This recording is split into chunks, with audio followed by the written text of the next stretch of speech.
বৈষম্য বিরোধী ছাত্র আন্দোলনের অত্যন্ত সৌহার্দ্যপূর্ণ সম্পর্ক। আমরা শুরু থেকেই তাদের যে নিরবিচ্ছিন্ন পেশাদারিত্বের পরিচয় আমরা পেয়েছি এবং আন্দোলনকে আজকে এই সার্বজনীন রূপ দেওয়ার ক্ষেত্রে গণমাধ্যম কর্মীদের নিরবিচ্ছিন্ন পেশাদারিত্বের অবদান অনস্বীকার্য।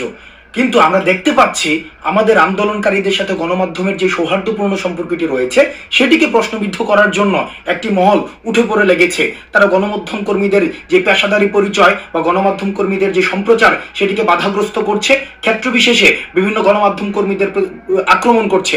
বৈষম্য বিরোধী ছাত্র আন্দোলন সেটিকে নিন্দা জানায় এবং আমরা বিশ্বাস করি গণমাধ্যম কর্মীদের নিরপেক্ষ এবং বস্তুনিষ্ঠ প্রচারের মধ্য দিয়ে এই আন্দোলন সার্বজনীন হয়েছে এবং আমাদের যে এক দফা বাস্তবায়নের ক্ষেত্রে গণমাধ্যম কর্মীরা অত্যন্ত গুরুত্বপূর্ণ ভূমিকা পালন করতে পারে। তাই আপনাদের প্রতি আহ্বান থাকবে, গণমাধ্যম কর্মী যারা রয়েছে তাদের প্রতি কোনো ধরনের অপেশাদারী আচরণ করবেন না, তাদেরকে অসহযোগিতা করবেন না, তাদের প্রতি কোনো ধরনের আপনারা অপ্রত্যাশিত কোনো ধরনের নেতিবাচক ব্যবহার করবেন না। গণমাধ্যম কর্মীদের সংবাদ প্রচারে এবং প্রসারে এবং গ্রহণে আপনারা সব মহল থেকে আপনারা সহযোগিতা করবেন এবং নিশ্চিত করবেন আন্দোলনকারী পরিচয়ে কেউ যেন গণমাধ্যম কর্মীদের সাথে নেতিবাচক কোনো ধরনের ব্যবহার করতে না পারে।